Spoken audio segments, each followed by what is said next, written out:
마태복음 21장 19절 말씀을 저와 여러분들이 한 목소리로 읽겠습니다. 19절입니다. 길가에서 한 무화과 나무를 보시고 그리로 가사 잎사귀 밖에 아무것도 찾지 못하시고 나무에게 이르시되 이제부터 영원토록 내가 열매를 맺지 못하리라 하시니 무화과 나무가 곧 마른지라. 아멘. 잎과 열매라는 제목으로 말씀을 드립니다. 어제 우리는 예수님께서 무화과 나무를 저주하신 것이 괜히 저주하신 것이 아니라는 것을 살펴보았습니다. 하나님은 우리에게 하나님의 교훈을 주시려고 하시는데 그것은 너무나 중요하고 가치로운 것이기 때문에 무화과 나무를 희생하시면서까지라도 가르쳐 주시고 싶어 하신다는 거죠. 그런데 무화과 나무를 저주하는 것이 무슨 뜻인지, 무엇을 상징하는지에 대해서는 말씀을 못 드렸는데 오늘 그것을 살펴보고자 합니다. 여러분, 신앙생활 열심히 하는 것과 열심히 하지 않는 것이 그것 중에 어느 것이 더 좋은 것일까요? 하나님이 어떤 것을 더 기뻐하실까요? 당연히 열심히 하는 것을 더 좋아하시겠죠? 삶에서 열매를 많이 맺는 것과 열매를 맺지 못하는 것 사이에 어느 것을 하나님이 더 기뻐하실까요? 당연히 열매를 많이 맺는 거죠.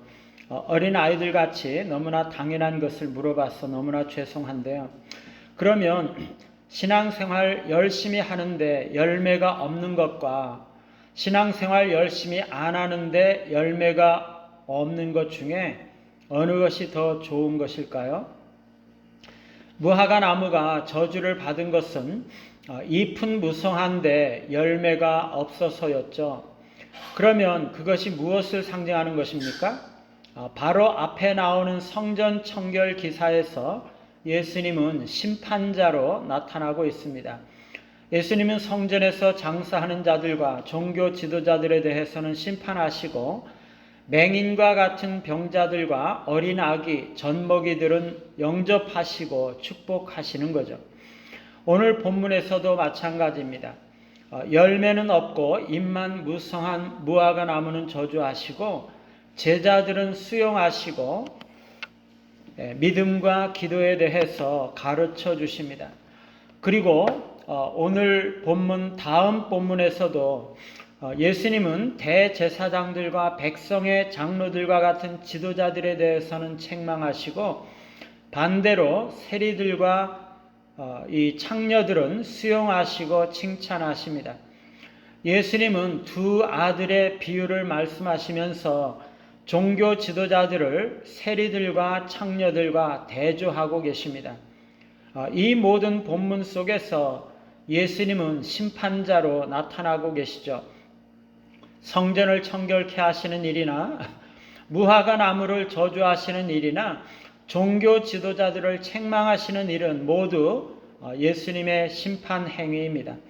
반대로 맹인과 저는 자들 및 어린 아기와 젖먹이들을 수용하시고 치유하시고 칭찬하신 일, 믿음과 기도에 대해서 가르쳐 주신 일, 세리와 창녀들을 칭찬하신 일은 그들을 받아들이시고 축복하시는 거죠. 무화과 나무는 종종 이스라엘을 상징합니다. 오늘 무화과 나무 저주 사건은 본문의 위치에서 볼 때 성전에서 예배가 이루어지고 있는 이스라엘의 신앙 상태를 나타내고 있는 것입니다. 성전에서 예수님은 장사하는 자들 및 종교 지도자들과 이스라엘 백성들을 심판하시고 계시는 거죠.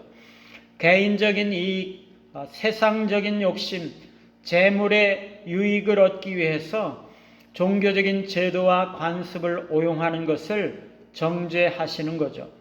뿐만 아니라 그런 관행을 만들어낸 제사장들과 종교 행태를 정죄하는 것입니다. 열매가 맺히는 것처럼 보이지만 실제로는 열매를 맺히지 못하는 무화과 나무는 그렇게 공허한 종교의 모습을 상징하고 있는 것이죠. 겉으로 보기에는 너무나 화려하고 풍성하고 너무나 매력적인 무화과 나무와 같은 성전 예배와 신앙이 실제적으로는 아무런 열매가 없는 모습이라는 것을 말씀하고 있는 것이죠. 성전에서 제사 드리는 제사장들과 백성들의 신앙은 정통신앙인지는 모르지만 그들의 성전 예배는 너무나 공허하고 모양뿐인 것이고 진실한 마음과 참된 신앙으로 드려지는 예배가 아니라는 것입니다. 예수님께서 말씀하신 것처럼 성전은 도둑의 소굴이고 성전 예배를 드리는 자들은 다 도둑이나 강도와 같은 자들이라는 것입니다. 평소에 삶 속에서 온갖 불의를 다 행하면서도 회개하지 않고 정의를 행하지도 않고 하나님을 경외하지도 않고 다만 성전에 나와서 예배드리는 신용만 하는 자들로서 도둑이나 강도와 다를 바가 없다는 거죠. 열매 맺지 못하는 잎만 무성한 나무는 외적으로는 활발하고 매우 화려한 성전에서의 그 타락한 종교 행위를 상징하고 있습니다. 뿐만 아니라 개인적으로는 영적인 열매를 맺지 못하는 신앙을 상징할 수 있는 거죠. 그 나무는 겉으로 볼 때는 너무나 건강하게 보였지만 사실은 열매가 없어서 예수님께 너무나 실망을 안겨드리고 저주를 받는 것입니다.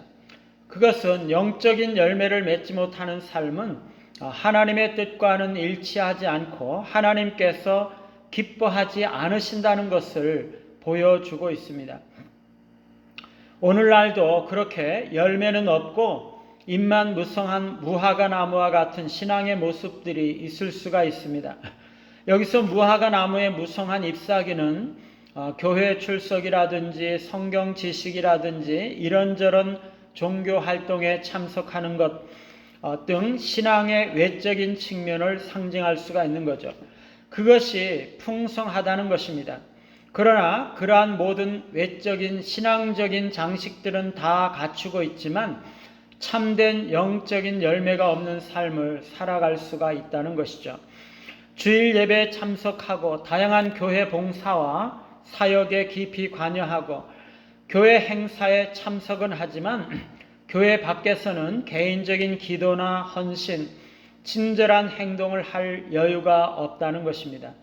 예배에 열심히 참석하고 성경은 많이 알지만 사랑과 기쁨과 평화 및 성령의 기타 열매가 나타나지는 않습니다. 다른 사람들의 결점을 재빨리 지적하고 기독교의 규칙들에 초점을 맞추지만 동정심과 자비, 은혜는 부족한 것이죠. 주일 예배는 빠지지 않고 드리고 주일은 독실하고 경건한 모습을 갖추지만 주중에는 기독교 가르침에 어긋난 행동을 하고 전혀 다른 삶을 사는 것입니다. 곡식과 채소와 수입의 11조는 드리지만 이웃과 하나님에 대한 공의와 사랑과 자비는 잃어버리는 거죠. 이런 사람들은 예수님으로부터 비난을 받은 바리새인과 같은 것입니다. 여기서 우리가 명심해야 하는 것은 지금 예수님은 신앙생활을 열심히 하는 것을 정죄하는 것이 아니라 열매 없는 신앙생활을 정죄하고 있는 것이죠. 외부적인 종교 활동을 열심히 하는 것 자체가 문제가 되는 것은 아닙니다. 그것은 오히려 신앙적인 열심을 나타내는 지표가 될 수 있죠. 그러나 바리새인과 종교 지도자들은요, 외적인 신앙생활을 열심히 하면서 그러한 모습을 자신의 의로 삼고 자신을 대단한 사람으로 여기지만 사실 내적으로는 열매를 맺지 못하고 있다는 거죠. 그것이 바로 저주받은 무화과 나무와 같다는 것입니다. 그런데 세리와 창녀와 같은 자들은요, 외적인 종교적인 모습을 갖추지 못했어요. 그들은 사회에서 종교 활동을 하도록 허용하지 않았기 때문이죠. 그러나 그들은 예수님께 나아가서 자신들이 죄인들임을 고백하고 주님의 은혜가 필요하다는 것을 고백하기 때문에 은혜를 받게 되는 것입니다. 이 사람들은요, 잎도 없으면서도 열매도 없는 삶을 열매도 없는 그런 모습을 한 무화과 나무와 같았었거든요. 그런데 이 사람들은 오히려 그런 모습이 나을 수가 있다는 것입니다. 왜냐하면 잎이 없으면서 열매가 없는 사람은 자신이 열매가 없다는 것을 알거든요. 그리고 그것을 주님 앞에 인정하고 고백하면 그것은 소망이 있는 것입니다. 그러면 은혜 받고 열매를 맺게 되는 것이죠. 정말 중요한 것은요, 내가 얼마나 열매가 없는가 내가 얼마나 하나님의 기대와 수준에 못 미치는가 하는 것을 분명하게 인식하는 것입니다.